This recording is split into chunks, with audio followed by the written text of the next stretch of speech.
You are told in nursing school that you are a healer, a guardian, and a beacon of calm. They spend 4 years filling your head with anatomy, pharmacology, and the sacred ethics of patient care. They show you glossy photos of clean hallways and smiling staff.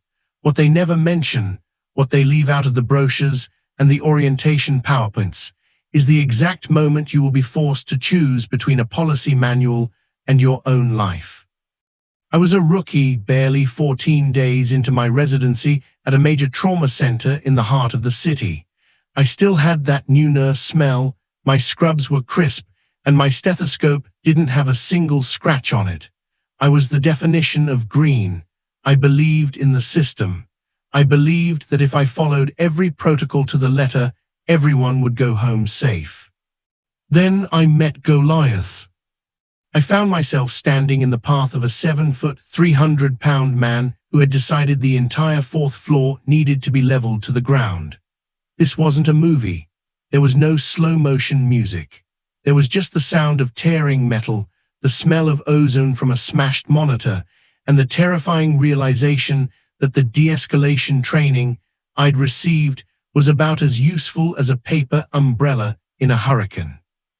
In 3 seconds, I did the one thing they explicitly told us never to do. I didn't call for backup. I didn't wait for a 5-man lift team.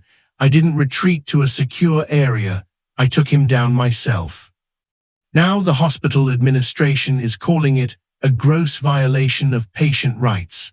They're calling it an unauthorized use of force. They're looking at me through the glass of a boardroom like I'm the criminal, but I call it staying alive. And if you think the American healthcare system is built to protect the people on the front lines, you are about to have a very rude awakening. To understand why I did what I did, you have to understand the atmosphere of that night.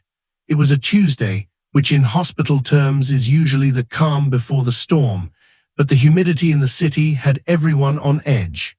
Our psych overflow unit was at double capacity. We were understaffed, overworked, and fueled by nothing but vending machine coffee and the sheer adrenaline of trying not to let anyone die on our watch. The air in the hallway felt heavy, like the static before a lightning strike. We all felt it. The veteran nurses were quiet, moving with a kind of grim efficiency that only comes from years of surviving the chaos. I was assigned to the high acuity wing, the place where we keep the patients who are too unstable for general medicine, but too physically ill for the locked psych ward. And then the doors at the end of the hall swung open, and the paramedics brought him in. He didn't arrive on a stretcher. He arrived on a specialized bariatric transport strapped down with reinforced nylon webbing. Even then, the gurney was groaning under his weight. He wasn't just tall, he was wide, built like an NFL lineman who had spent his entire life lifting stones. His eyes were wide, darting from the ceiling lights to the floor, tracking things that none of us could see. "Patient is Elias Thorne," the lead medic shouted over the noise of the intake. "History of paranoid schizophrenia, currently in a state of acute drug-induced psychosis. He's already put 2 officers in the ER tonight. He's unresponsive to verbal commands. Watch your hands, watch your faces." I remember looking at my hands. They were shaking, just a little bit. I looked at Barb, the charge nurse who had been there since the hospital was built. She didn't look scared, she looked tired. She looked at the giant on the gurney and then looked at me. "Welcome to the big leagues, rookie," she whispered. "Just stay out of his reach. If he starts moving, you start running." But in a hospital, there's nowhere to run. The hallways are narrow, the rooms are cramped, and the exits are usually blocked by carts, equipment, and other patients.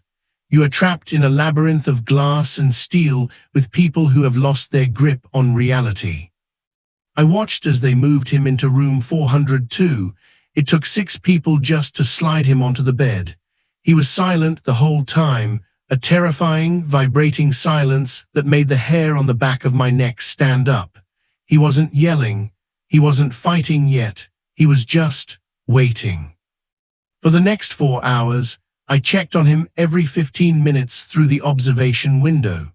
He stayed in that same position, sitting on the edge of the bed, his hands like hams resting on his knees, staring at a flickering fluorescent bulb in the corner of the room. He looked like a statue of a god from some forgotten, violent religion. I tried to tell myself I was safe.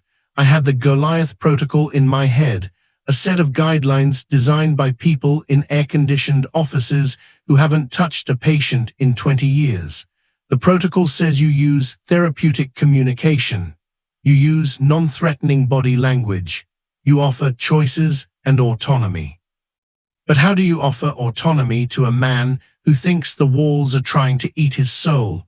How do you use therapeutic communication when the person in front of you is no longer hearing words, but the roar of 1,000 imaginary demons? By 2:00 a.m., the hospital had settled into that eerie, hollow quiet. The lights were dimmed. The only sounds were the beeps of monitors and the occasional muffled cough from a distant room. I was sitting at the nurse's station, finishing my charting, when the flickering light in room 402 finally gave out. The bulb popped with a sharp crack. And then the screaming started. It wasn't a human scream. It was a primal, guttural roar that echoed through the vents and seemed to shake the very foundation of the building. I looked up at the monitor, and the heart rate for room 402 was off the charts. Elias Thorne was no longer sitting. He was standing, and he had decided that the world needed to end. I stood up, my heart hammering against my ribs like a trapped bird. Barb was down the hall at a different emergency. The security guards were nowhere to be seen. It was just me and a young nursing student named Sarah, who was currently frozen in the middle of the hallway, clutching a stack of linens to her chest. "Sarah, get back," I yelled. But it was too late. The door to room 402 didn't just open, it was kicked off its hinges. Goliath emerged, draped in a torn hospital gown that looked like a rag on his frame. He was covered in water from the sink he had just ripped out of the wall, and his eyes were glowing with a terrifying, mindless intensity. He didn't see a nurse, he didn't see a student, he saw an obstacle. This is where the story gets controversial. This is where the official record and the truth start to diverge. The hospital board wants you to believe I had time to think. They want you to believe I had options. They want to protect their insurance premiums by claiming I was the aggressor. But when a 7-foot giant is bearing down on a 20-year-old girl with a look of pure, unadulterated rage, you don't have time for a committee meeting. You don't have time to consult the handbook. You have 3 seconds. 1, he locks eyes with Sarah. 2, he coils his body, his muscles bunching like steel cables under his skin. 3, he lunges. And that is when I made the decision that would change my life forever. I didn't follow the Goliath protocol. I broke it. I broke every rule in the book to do the one thing the book says is impossible. I took him down. And if you want to know how a 130-pound rookie stopped a 300-pound monster without a single weapon, you need to stay tuned, because what happened next is the reason I'm currently facing a disciplinary board and why every nurse in this city is suddenly looking over their shoulder. This wasn't a fight. It was a 3-second masterclass in survival that the hospital tried to bury before the sun came up. The hospital at 3:00 a.m. is not the place you see in the television dramas. There are no dramatic romances in the elevators or slow-motion walks down pristine corridors. The real hospital at 3:00 a.m. is a different dimension entirely. It is a place where the air feels thick enough to chew, smelling of industrial-strength bleach, lukewarm cafeteria mystery meat, and the metallic tang of blood. The fluorescent lights overhead don't just illuminate the halls. They hum with a low-frequency buzz that eventually vibrates in your teeth until you feel like your skull is a tuning fork. I was assigned to the psychiatric overflow unit, which is essentially the hospital's version of the island of misfit toys. It's where they put the patients who are too medically unstable for the lockdown psychiatric ward, but too unpredictable for the regular surgical or medical floors. It is a high-pressure cooker where the lid is always rattling. The veterans, the nurses who have been doing this since the days of glass IV bottles, call it the combat zone. My mentor was a woman named Barb. Barb was 64 years old, had knees that clicked like a typewriter every time she walked, and possessed a stare that could stop a charging bull in its tracks. She had seen everything. She had worked through citywide riots, massive multi-car pileups, and every flu season since the Nixon administration. She didn't believe in the new age, empathy-first training. Barb believed in two things: accurate charting and keeping your back to the wall at all times.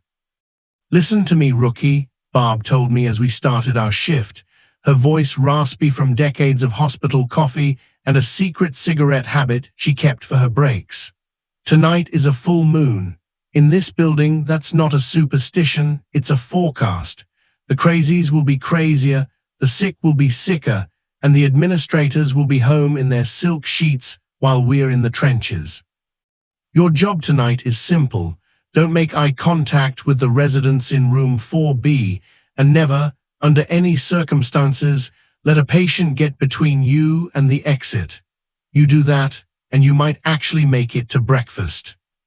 I laughed it off at the time. I was 23. I had graduated top of my class.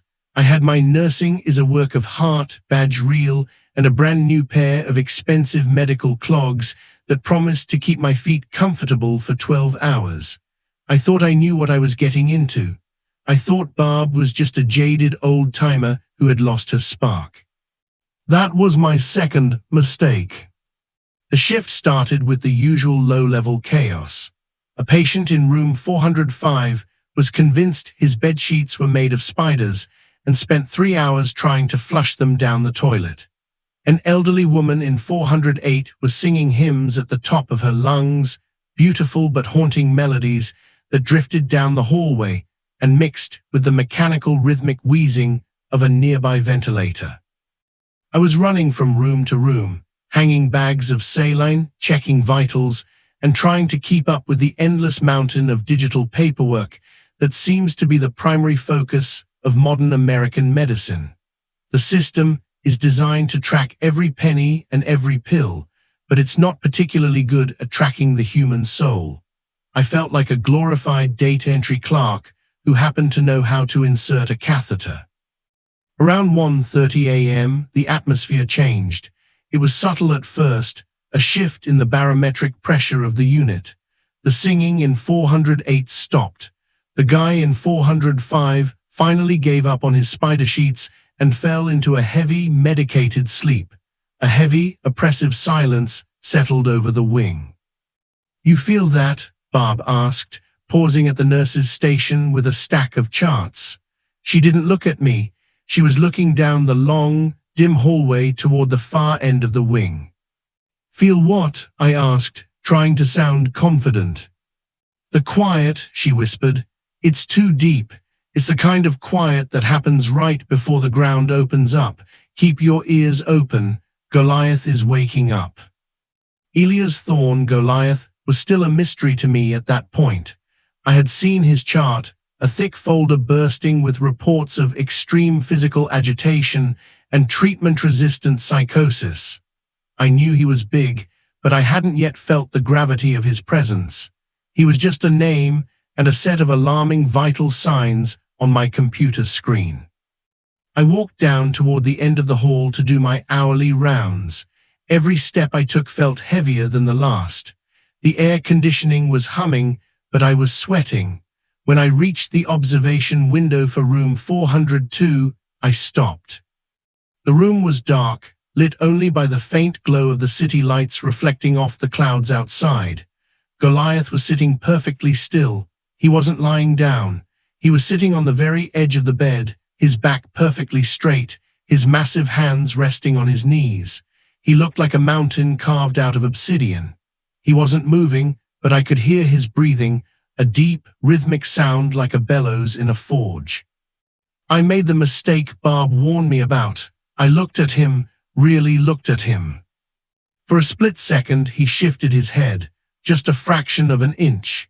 His eyes caught the light from the hallway, and for a heartbeat, I didn't see a human being. I saw something ancient and untamed. There was no logic in those eyes, no recognition of the world around him. There was only a storm. I pulled back from the window, my heart racing. I told myself I was being dramatic. I was just tired. I was a rookie letting my imagination run away with me. I walked back to the nurse's station and poured myself a cup of coffee that tasted like burnt rubber.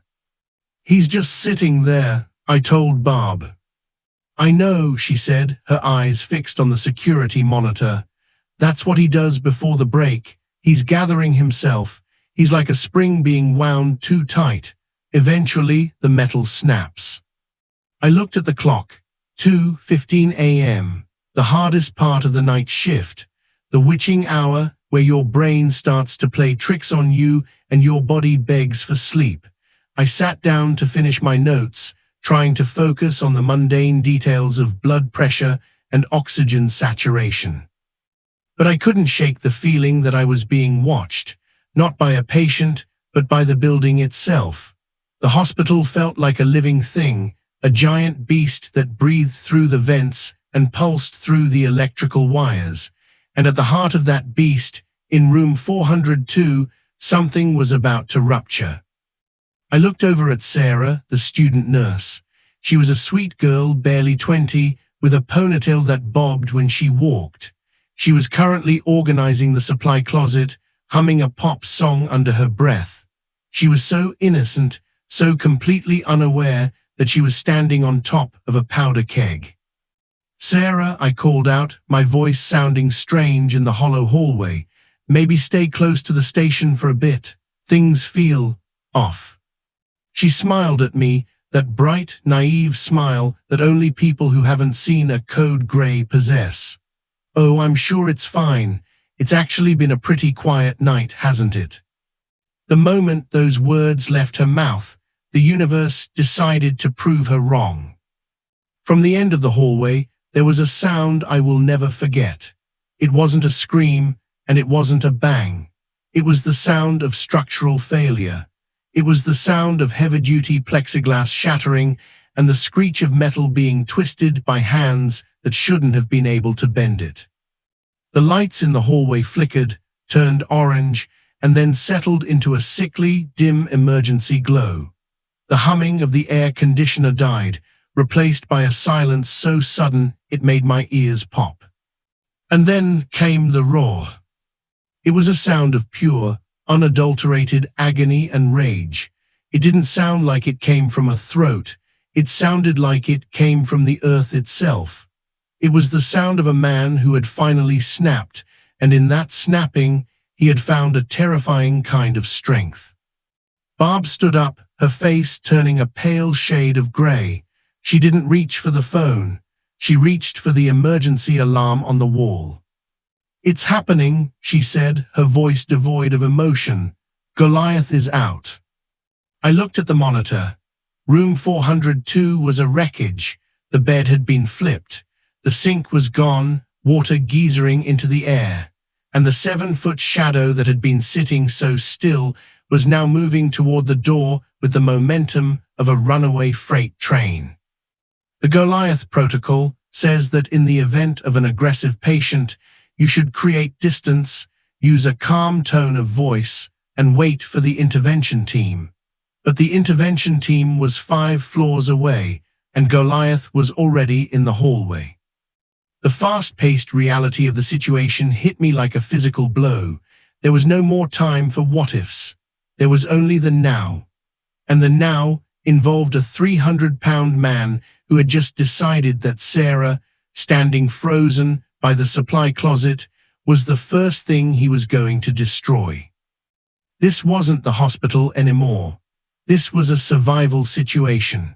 And I realized, with a sinking feeling in my gut, that the only person between that girl and a catastrophic injury was a rookie nurse who still hadn't figured out how to use the new heart monitors. The drama was over. The tragedy was beginning, and I had exactly 3 seconds to decide if I was going to be a victim or a protector. The thing they don't teach you in the controlled environment of a simulation lab is how fear actually feels. It's not a racing heart or sweaty palm. It's a sudden, freezing cold that starts in your marrow and turns your blood into slush.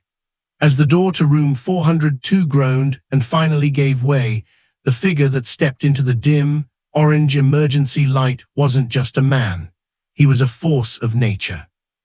His name on the chart, Elias Thorne, sounded like a poet or a scholar, but the reality standing in the hallway was a physical impossibility. He was 7 feet of raw, uncoordinated power, his hospital gown torn down the middle like a piece of tissue paper. He wasn't wearing shoes, and the sound of his massive, bare feet hitting the linoleum floor was like a rhythmic thud of a drum. He was covered in water from the sink he had decimated, his skin glistening under the flickering lights. He didn't look left, and he didn't look right. He looked through us. "Elias," Barb said, her voice surprisingly steady, though I could see her hand trembling as she gripped the edge of the nurse's station. "Elias, my name is Barb. We want to help you. You're safe here. Let's go back into the room and talk." It was the textbook response. The Goliath protocol in action. Phase 1, verbal de-escalation. But the protocol assumes the person you are talking to is operating on a human frequency. Elias Thorne was tuned into a different station. He tilted his head, the muscles in his neck standing out like thick cables, and let out a low, vibrating growl that I felt in my own chest. "The lights," he rasped. His voice sounded like grinding stones. "The lights are screaming, make them stop. Stop the screaming." "We can turn the lights off, Elias," I added, my voice cracking slightly. I tried to channel Barb's calm, but I sounded like a child trying to soothe a thunderstorm. "Just take a step back." Sarah moved toward the station, slowly. Sarah, the student nurse, was about 20 feet away from us, pinned against the wall near the supply closet. She was hyperventilating, her eyes fixed on Elias' hands, and for good reason. His hands were the size of dinner plates, and they were clenched into white-knuckled fists. I watched the transformation happen in real time. In the psychiatric world, we call it losing the tether. It's the moment the last string of rational thought snaps and the lizard brain takes over. Elias' eyes, which had been darting around the ceiling, suddenly locked onto Sarah. To him, in his fractured state, she wasn't a student trying to learn a profession. She was the source of the screaming lights. The tension in the hallway became a physical weight. I could smell the ozone from the short-circuiting lights in his room, the metallic scent of the water on the floor, and the sharp, acidic tang of my own fear. "You," Elias whispered, his gaze narrowing on Sarah, "you're making the noise."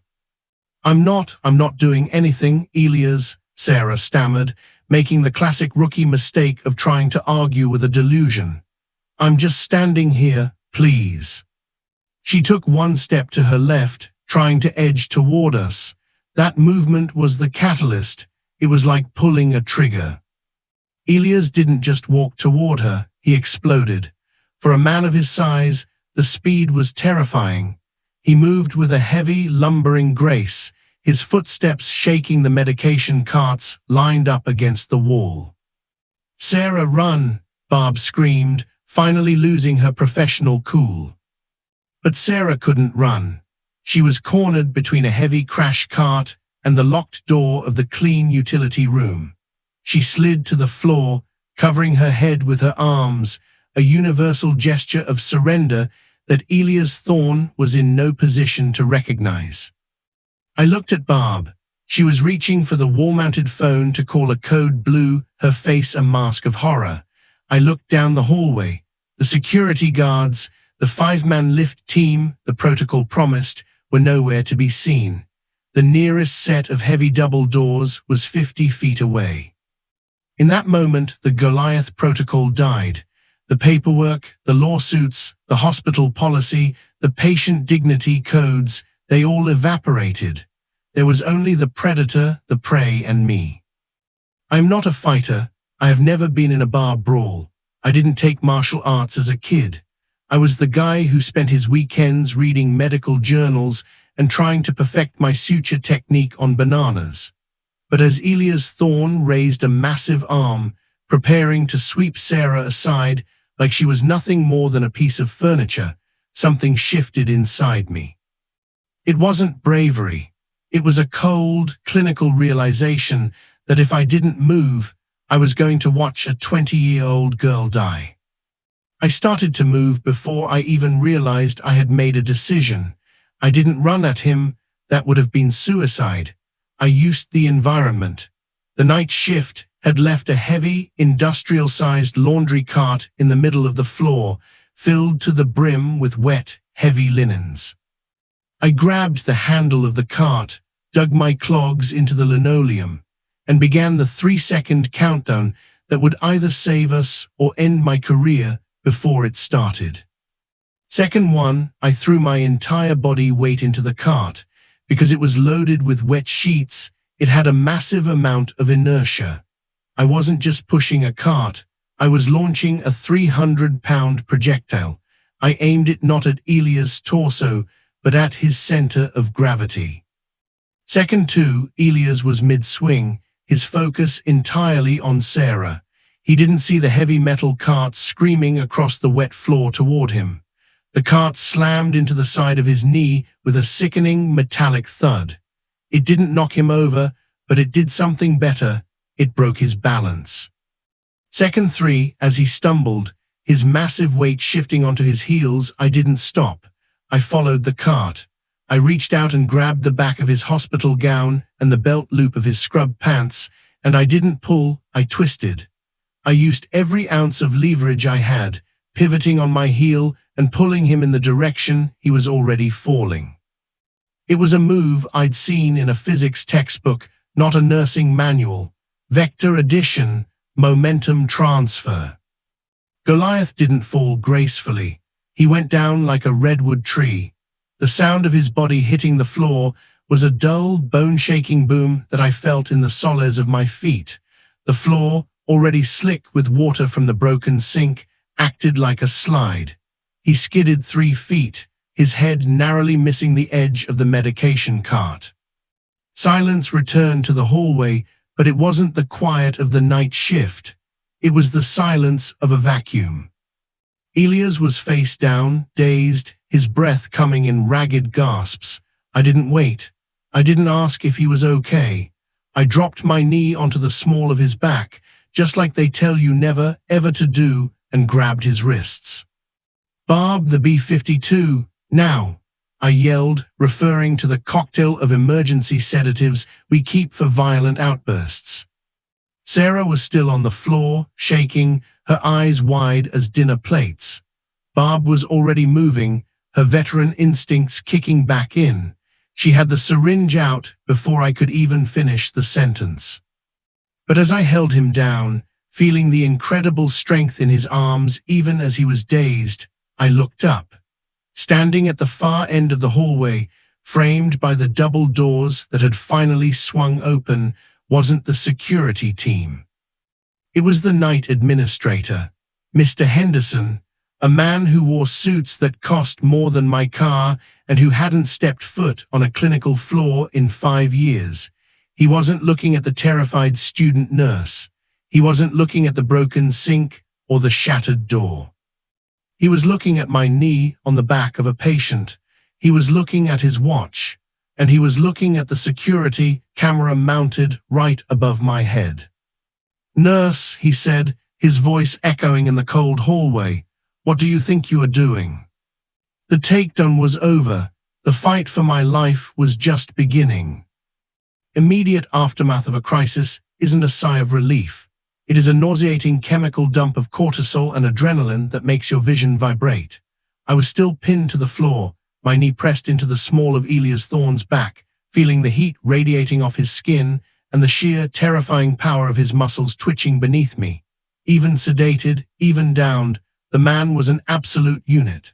My hands were locked around his wrists, and I could feel my own pulse thundering in my fingertips. Then the world rushed back in. The silence was punctured by the sound of Barb's shoes clicking rapidly toward us. She didn't hesitate.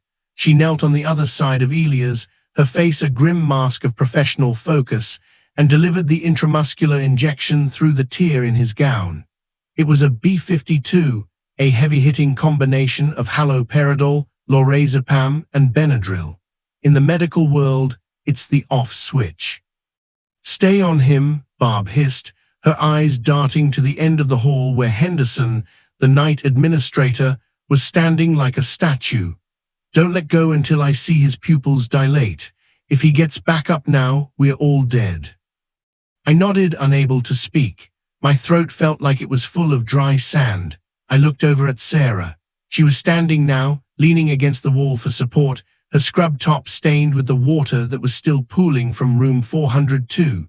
She looked at me with a mix of awe and pure, unadulterated terror. I had just saved her life, but in the sterile, litigious world of a modern American hospital, I had also just committed the ultimate sin. The Goliath Protocol is very specific about physical intervention. It states that physical force is a last resort, to be used only by trained security personnel using approved soft restraint techniques. It explicitly forbids prone restraint, putting a patient face down because of the risk of positional asphyxia. By the book, I was currently violating federal guidelines, state laws, and every single paragraph of the hospital's employee handbook. "Nurse," Henderson's voice boomed again, closer now. He was walking toward us, his polished Oxford splashing through the puddles on the floor. He didn't look at the patient. He looked at the scene as if it were a messy ledger he had to balance. "Release the patient, immediately." "He's not fully under yet, sir," I managed to say, my voice sounding like it belonged to someone else. "If I let go, he's going to go through that wall." "You are in direct violation of the patient dignity and physical restraint code," Henderson said, stopping 5 feet away. He pulled out a small notepad. He wasn't helping, he was documenting. "I have already signaled for the security director. Your actions are being recorded on high-definition overhead cameras. You creates a liability for this institution that is, frankly, astronomical." I felt a surge of white-hot anger replace the fear. I looked at the broken door, the shattered sink, and the trembling student nurse. He was going to kill her, Mr. Henderson. He ripped a sink off the wall with his bare hands. Where was the security team then? Henderson didn't blink. "The security team follows a staged response protocol. We do not engage in takedowns. We contain. You did not contain. You attacked." At that moment, Goliath's body finally went limp. The B-52 had hit the bloodstream. The tension in his arms evaporated, and his breathing slowed into a deep, drug-induced snore. I slowly stood up, my joints cracking. My uniform was a mess. I had a scrape on my forearm from the laundry cart, and I was soaking wet. I looked down at Goliath. He looked smaller now, somehow. Just a broken man in a broken system, lost in a storm of chemicals and bad luck. But the system wasn't interested in his soul, and it certainly wasn't interested in mine. The security team finally arrived, 6 men in tactical vests, looking like they were ready for a riot that had already ended. They moved in with practiced precision, rolling Elias onto a specialized gurney and applying the legal leather restraints. They didn't look at me. They didn't thank me. They acted like they were cleaning up a spill in aisle 5. "You," Henderson said, pointing a finger at me. "My office. Now, Barb, get this floor mopped and start the incident reports. I want every second of this accounted for." "He saved her life, Ede," Barb snapped, finally finding her voice. She stood tall despite her clicking knees. "If he hadn't moved, we'd be calling the coroner for Sarah right now. Put that in your little notepad." Henderson didn't even turn around. "What I put in my notepad is the truth. And the truth is, We have a rookie nurse using unauthorized combat maneuvers on a vulnerable patient. In the eyes of the law, that's not a rescue, that's an assault. As I walked down the long, cold hallway toward the administrative wing, I felt a strange sense of clarity. The hospital is a place of healing, yes, but it is also a corporation. It is a machine that prioritizes risk management over human survival. I realized that the Goliath protocol wasn't designed to keep nurses safe. It was designed to keep the hospital from being sued. If I had stayed in my lane and let Sarah get hurt, the hospital would have had a tragic accident on their hands, covered by insurance. But because I acted, they had a policy violation. I entered the administrative wing. The carpet was thick, and the air was silent. No humming lights, no screaming patients. This was the world of the people who make the rules. I sat in a hard chair outside Henderson's office for 45 minutes. I watched the sun start to bleed over the city skyline through a massive floor-to-ceiling window. It was beautiful, but it felt fake. Below me, the city was waking up, people starting their shifts, unaware that just a few floors up, a girl had almost died, and a man's career was being dismantled in the dark. Finally, the door opened. "Come in," Henderson said. Inside, he wasn't alone. Sitting at a long mahogany table was a woman I recognized from the orientation videos, the chief legal officer. And next to her, a man from Human Resources with a folder that had my name on the tab. "Sit down," the lawyer said. She didn't offer a smile. "We've just reviewed the footage from the hallway. We have several questions regarding the technique you used. It looked remarkably like a professional leg sweep. Where did you learn to do that?" "I didn't learn it anywhere," I said, leaning forward. "I moved a laundry cart and used momentum. It was basic physics." "It was a liability," she corrected. "We have received a preliminary report from the bariatric team. Mr. Thorne has a suspected hairline fracture in his fibula. Do you realize what that means for us?" I looked at her, truly looked at her. "He tried to kill a student. I saved her. Does that mean anything to you?" The HR man cleared his throat. "We appreciate your enthusiasm, but the Good Samaritan defense doesn't apply to clinical staff on duty. You are bound by the protocols of this institution. You bypassed those protocols. You engaged in a high-risk physical confrontation without authorization." He opened the folder. "Based on the severity of the violation and the potential for a civil rights lawsuit from the Thorne family, we are placing you on immediate administrative leave. You are to surrender your badge and your keys. You are not to contact any staff members or the student involved until the investigation is complete." I felt the badge reel on my chest. The work of heart badge. I unclipped it and laid it on the mahogany table. The plastic clicked against the wood, the same sound the laundry cart made when it hit Goliath's leg. "You're making a mistake," I said quietly. "We are protecting the hospital," Henderson replied, not looking up from his notepad. I walked out of that office, out of the hospital, and into the cool morning air. I was still wet, I was still shaking, and as I stood on the sidewalk watching the shift change, I realized that the Goliath protocol wasn't over. It was just moving into the next phase. They thought they could silence the story to save their brand.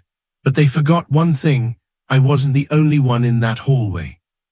The week following my suspension felt like living inside a sensory deprivation tank. My phone, which usually buzzed with group chats about shift swaps or funny patient stories, went eerily silent. In the world of hospital administration, administrative leave is a polite way of saying you've been quarantined. I was a contagion. I was a liability walking on two legs, and the hospital had successfully scrubbed my presence from the fourth floor faster than a bleach wipe kills bacteria. I spent those first few days in my apartment, staring at my scrubs hanging on the back of the bathroom door. They were still stained with the dried residue of the hospital water and the gray grit of the hallway floor. Every time I closed my eyes, I heard the roar of the laundry cart wheels against the linoleum. I felt the jarring impact in my shoulder. I saw Sarah's face, pale, wide-eyed, and terrified. I wondered if she was okay, but I was strictly forbidden from contacting her. The hospital's legal team had built a wall of silence around me, hoping I would simply fade away. But they didn't account for the nurse underground. In every major American hospital, there is a subculture that the suits in the executive offices don't understand. It's a network of veterans, night shifters, and techs who have seen the ugly underbelly of the system. We are the ones who know which doctors are hungover, which elevators get stuck, and which administrators are cooking the patient satisfaction scores. On the fourth day of my exile, a manila envelope appeared under my door. There was no return address. Inside were 3 pages of printed emails and a thumb drive. The emails were between Henderson and the hospital's insurance carrier. They weren't discussing the safety of the staff. They were discussing the optics of the situation. One line stood out, highlighted in yellow. If we acknowledge the nurse acted in self-defense of a student, we admit the unit was dangerously undersecured. If we frame the nurse as a rogue actor, the liability shifts to the individual's professional insurance. They weren't investigating a policy violation. They were engineering a scapegoat. I plugged the thumb drive into my laptop. It contained a grainy, low-angle video file. It was the security footage from room 402, but it wasn't the edited version the board had shown me. This was the full, unclipped feed from the moment Elias Thorne began his rampage. I watched myself on the screen. I looked small, almost fragile, standing at the nurse's station while the world began to fall apart. I saw the moment the door to 402 exploded, but more importantly, I saw the timestamp. The security monitor showed that Barb had pulled the emergency alarm at 02:14:05. I didn't engage Goliath until 02:17:10. For 3 minutes and 5 seconds, the alarm had been screaming through the hospital's security hub. 3 minutes. In an emergency, 3 minutes is an eternity. The security office was located exactly 2 floors below us. A fit person could have climbed those stairs in 40 seconds. The Goliath protocol stated that a 5-man response team would arrive within 60 seconds of an alarm trigger. They didn't show up for nearly 10 minutes. The hospital wasn't coming after me because I broke the rules. They were coming after me because my actions highlighted the fact that they had broken their promise of safety. If I hadn't stepped in, Sarah would have been a preventable tragedy they could blame on a lack of funding. Because I did step in, I was a witness to their negligence. The drama shifted from the hallway to the digital world. I decided I wasn't going to sit in my apartment and wait for them to strip my license. I reached out to a friend from nursing school who now worked in medical law. "They're going to try to crush you," he said over a secure call. "They'll say your unauthorized maneuver caused a permanent injury to the patient. They'll use the bariatric report to claim you used excessive force. Unless you have a witness who is willing to risk their job to back you up, it's your word against the camera." "I have the footage," I said. "The real footage, the one that shows they ignored the alarm for 3 minutes." "That's a start," he replied, "but you need more. You need the student, Sarah." The thought of Sarah made my stomach churn. She was a kid just starting out. If she spoke up for me, the hospital would make sure she never got a job in this state. They would label her unreliable or emotionally compromised. I spent the next 48 hours agonized by the choice. Do I save myself and risk her career, or do I take the hit? The humor of the situation finally hit me late that night. Here I was, a guy who couldn't even get his own grocery orders right half the time, playing a high-stakes game of legal chess with a multi-billion-dollar healthcare conglomerate. I was a nurse. I was trained to change dressings and calculate dosages, not to take down giants in suits. But then I received a text from an unknown number. They're making me sign a statement saying I felt threatened by your intervention. They say if I don't, they'll fail my clinical rotation. I don't know what to do. It was Sarah. The controversy had just reached its boiling point. The hospital wasn't just trying to protect their brand, they were actively coercing a student to commit perjury. This was no longer about a policy violation. This was about the soul of the profession. I didn't reply to the text. I didn't want to give them any evidence of witness tampering. Instead, I took the thumb drive and the emails to a small, independent journalist who specialized in local government and corporate corruption. This is big, she told me, her eyes scanning the emails. It's not just about one nurse.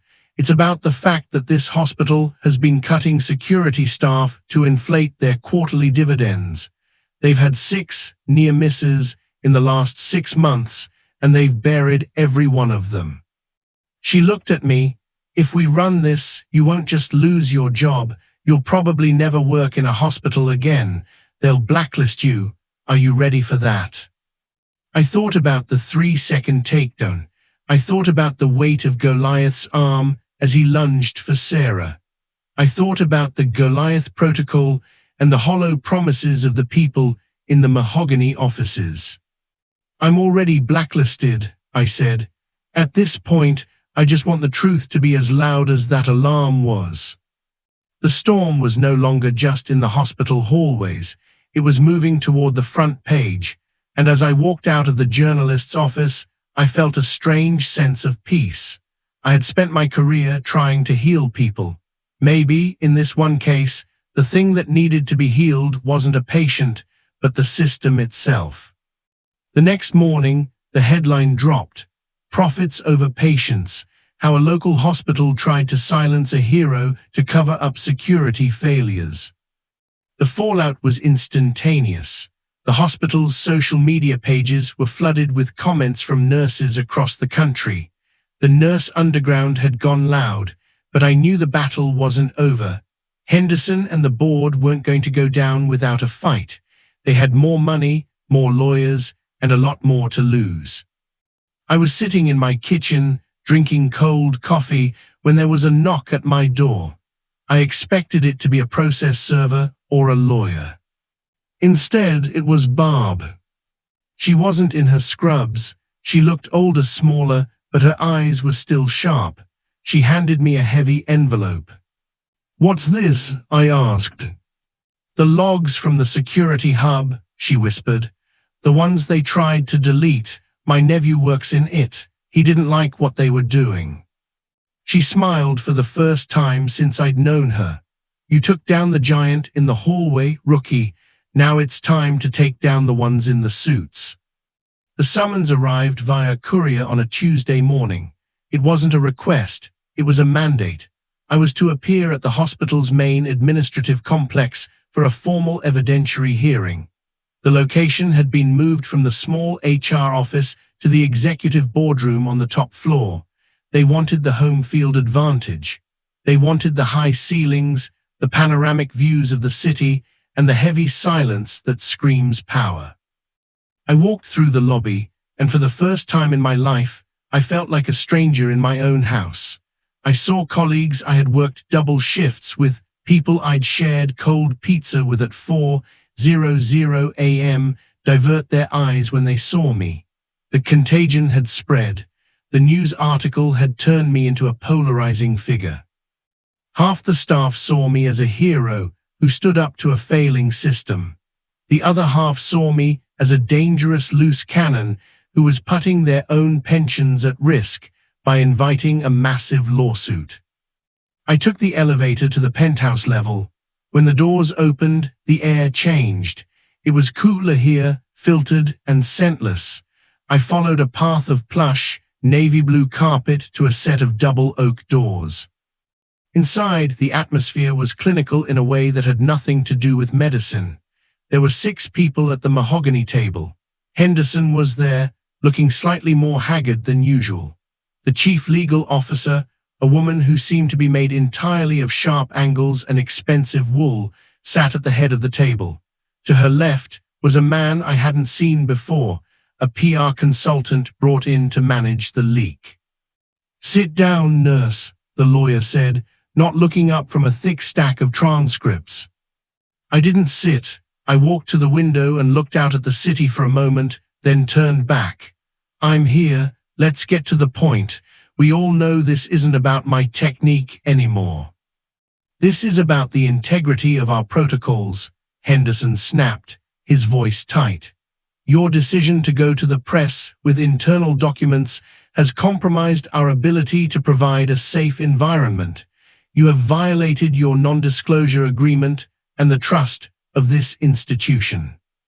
The trust of this institution died when you left a student nurse to be crushed by a psychiatric patient because you wanted to save money on security staff," I replied, my voice calm.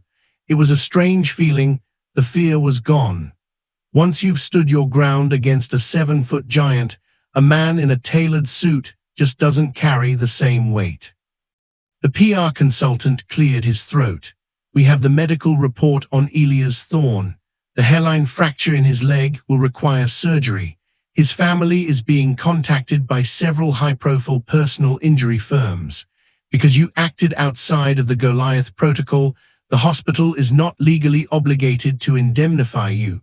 You are on your own, son, unless—" "Unless what?" I asked. "Unless you sign this," the lawyer said, sliding a document across the polished wood. I walked over and looked at it. It was a full retraction. It stated that I had misinterpreted the security response time, that the nurse underground documents were falsified, and that I had used unnecessary force due to my own lack of experience. In exchange, the hospital would drop the disciplinary charges, keep my license intact, and provide a discreet severance package. "You want me to lie to protect your insurance premiums," I said. "We want you to be a professional," the lawyer countered. "You are a rookie. You have 40 years of career ahead of you. Do you really want to end it now for the sake of a headline?" I reached into my pocket and pulled out the envelope Barb had given me. I didn't open it. I just set it on the table. "Before I sign anything, I think we should talk about the security hub logs," I said. The room went silent. I watched Henderson's throat move as he swallowed. "The logs you have are internal property," the lawyer said, her voice dropping an octave. "Possessing them is a felony." "Then call the police," I said, "because I'd love for them to see the timestamp on the 02-14-05 alarm. I'd love for them to see the digital record of the security supervisor silencing the alarm 3 times before anyone actually stood up from their desk. And I'd really love for them to see the email sent from Henderson's office at 03:00 a.m., while I was still covered in Elias Thorne's sweat, ordering the IT department to sanitize the response logs." I opened the envelope and pulled out a single sheet of paper. It was a screenshot of the server's back-end history. It showed a delete command followed by an overwrite command executed by a user with Henderson's credentials. "This isn't just a policy violation," I said, leaning over the table. "This is a cover-up of a safety failure that nearly resulted in the death of a student. In the United States, that's called criminal negligence. And if you try to take my license, I'm not going to a nursing board. I'm going to the district attorney." The PR consultant looked at the lawyer. The lawyer looked at Henderson. The power in the room shifted so violently, I almost felt a breeze. "What do you want?" Henderson whispered. "I don't want your money," I said, "and I don't want to work for you. I want a written apology to Sarah, with a guarantee that her clinical record will be cleared of any negative remarks. I want the security response team restored to the levels they were at 3 years ago. And I want the Goliath protocol rewritten by people who actually spend time in the rooms with the patients, not by people who spend their time in this boardroom. The lawyer stood up, her face a mask of cold fury. We can't agree to those terms here. We need to consult the board. You have 1 hour, I said, checking my watch. After that, the journalist I've been talking to gets the server logs, and I think the public would be very interested to know that their non-profit hospital spent $200,000 on a PR consultant to silence a nurse, but couldn't afford a second security guard for the night shift. I walked out of the room without waiting for a response. I didn't take the elevator. I took the stairs. I needed the movement, the physical reminder of what it felt like to be in control of my own gravity. As I reached the lobby, my phone buzzed. It was a message from an unknown number. The board is in an emergency session. You've poked the bear, kid. Be careful. I walked out into the sunlight. The controversy was no longer a secret. It was a war. I had taken down Goliath in the hallway, and now I had wounded the Goliath of the corporate machine. But I knew this was the part where they became the most dangerous. When a beast is cornered, it doesn't care about the rules anymore. It only cares about survival. I headed toward a small park across from the hospital. I sat on a bench and watched the shift change. I saw the nurses in their scrubs, tired, overworked, and brave. They were the real protocol. They were the ones who kept the world turning while the people in the suits argued over percentages. I was waiting for the 1 hour mark when my phone rang. It wasn't the lawyer. It wasn't Henderson. It was the hospital's main line. Nurse, a voice said. It was Barb. She sounded breathless. Barb, what's going on? They've just announced a temporary closure of the 4th floor for emergency renovations. They're moving the patients, but they're not using the regular transport team. They're using a private security firm, and they're moving Elias Thorne. Where, I asked, a pit forming in my stomach. To a facility across the state line, somewhere we can't reach him. They're trying to move the evidence, kid. If Elias disappears into the state system, your victim is gone. No one to testify to the fracture. No one to prove the use of force was necessary. They're erasing the crime scene. I stood up, my heart racing. They weren't going to negotiate. They were going to vanish the problem. I'm coming back, I said. Don't, Barb warned. They've got the doors locked down. You're a civilian now, but there's another way in. Remember the laundry chute in the basement, the one that leads to the service elevator? I smiled. The humor of it all was finally back. A nurse, a laundry chute, and a 300-pound giant. It was the most ridiculous plan in the world. I'll see you in 10 minutes, I said. The 3-second takedown was about to become a 24-hour siege. And this time, I wasn't just fighting for my license. I was fighting for the man they were trying to turn into a ghost. The laundry chute in the basement of a city hospital is not a place for the faint of heart. It is a vertical tunnel of damp heat, the smell of industrial detergents, and a fine mist of lint that coats your lungs. Sliding into that darkness was the moment I realized my life had officially transitioned from a medical career into a thriller movie I never auditioned for. But there was no turning back. The hospital was trying to disappear, Elias Thorne to erase the evidence of their negligence, and I was the only one with the keys to the truth. I landed in a mountain of soiled linens on the sub-basement level. The air down here was heavy with the thrum of massive boilers and the hiss of steam pipes.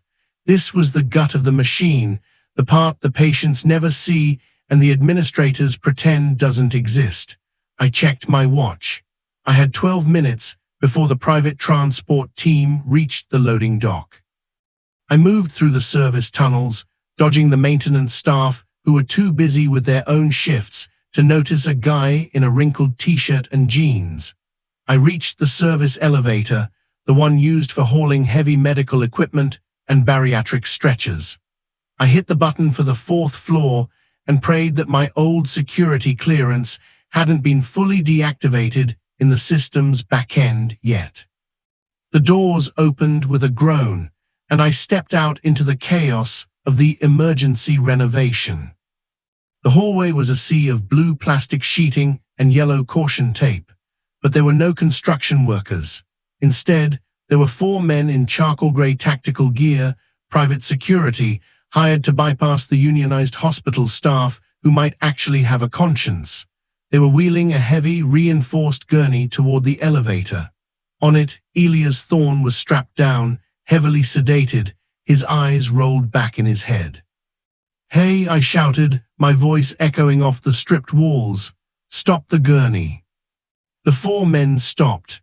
They didn't look like hospital security, they looked like mercenaries.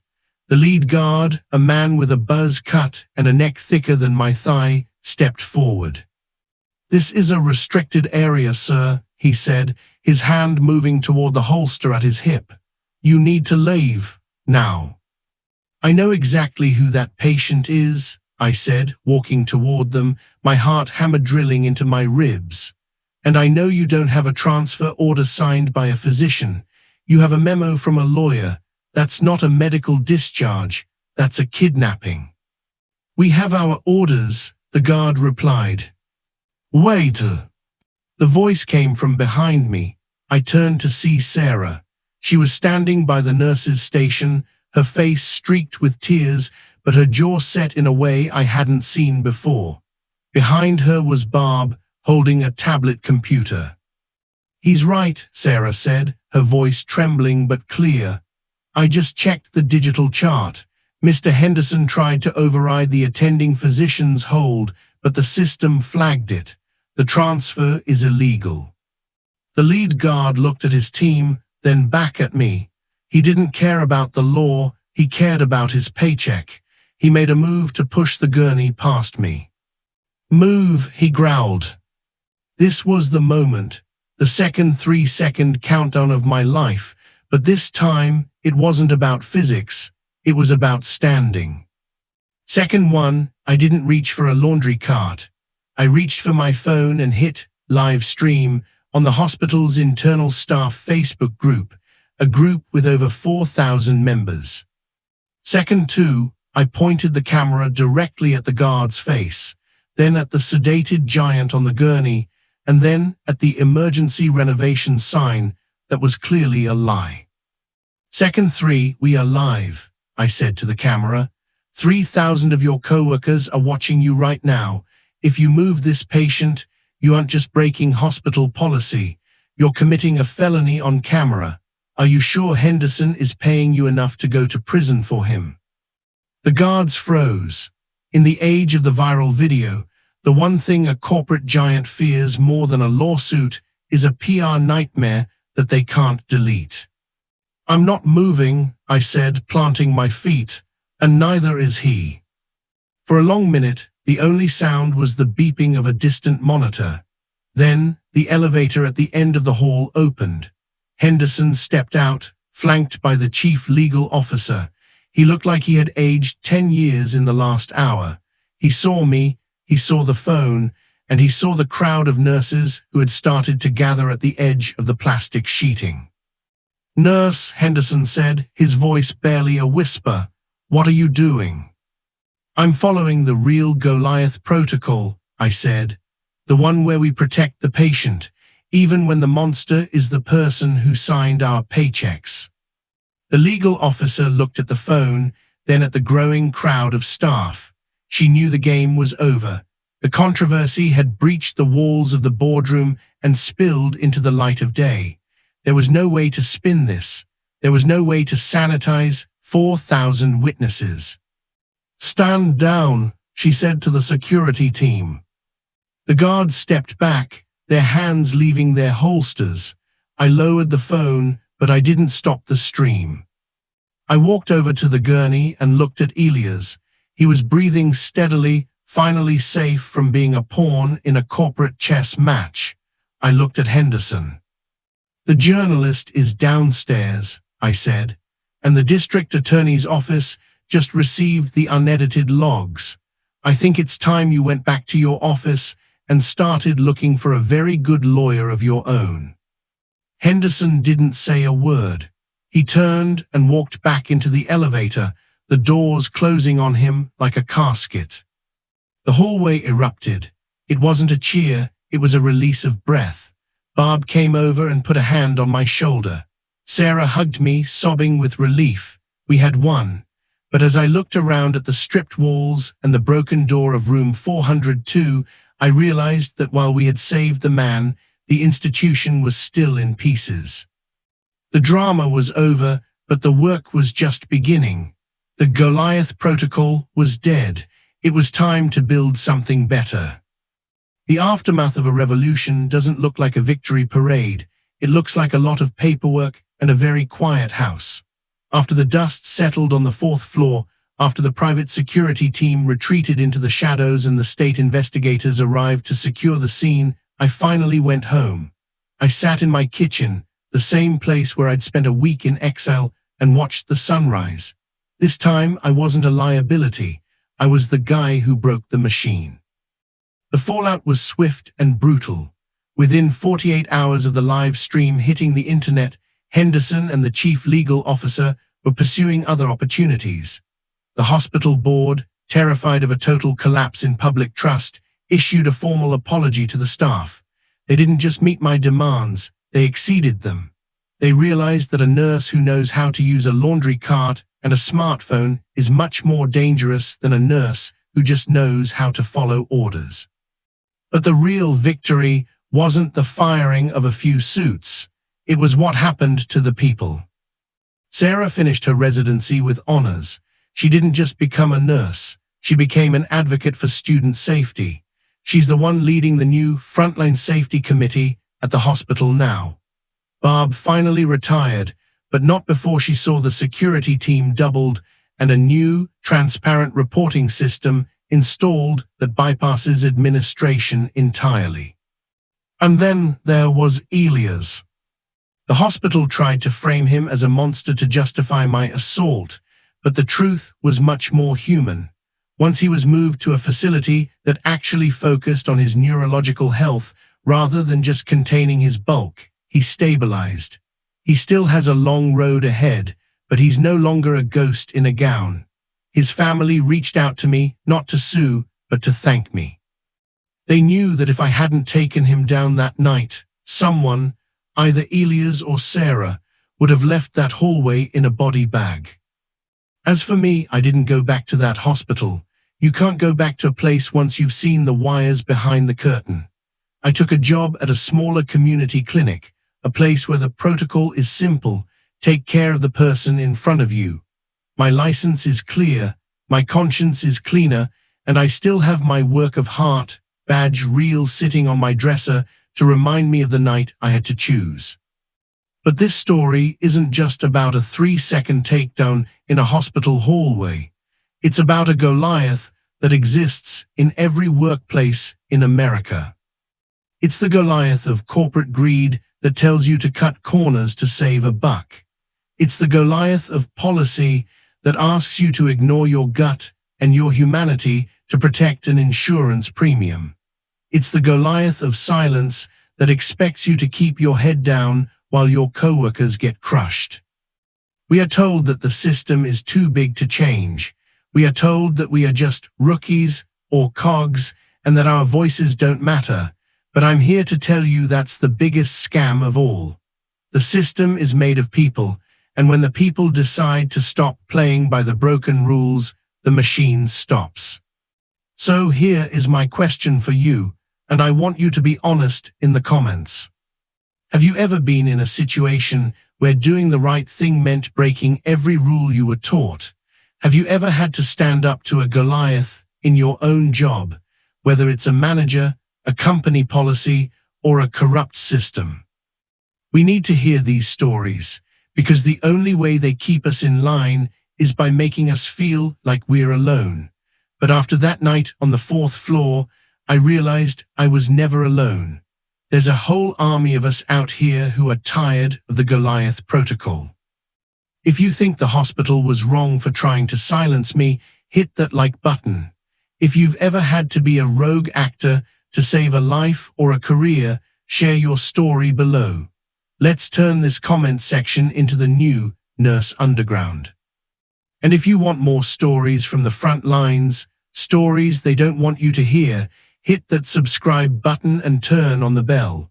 Because this was just one night in one hospital. There are thousands of us out here, and we're just getting started. Stay safe, stay loud, and remember, gravity always works if you know how to use it.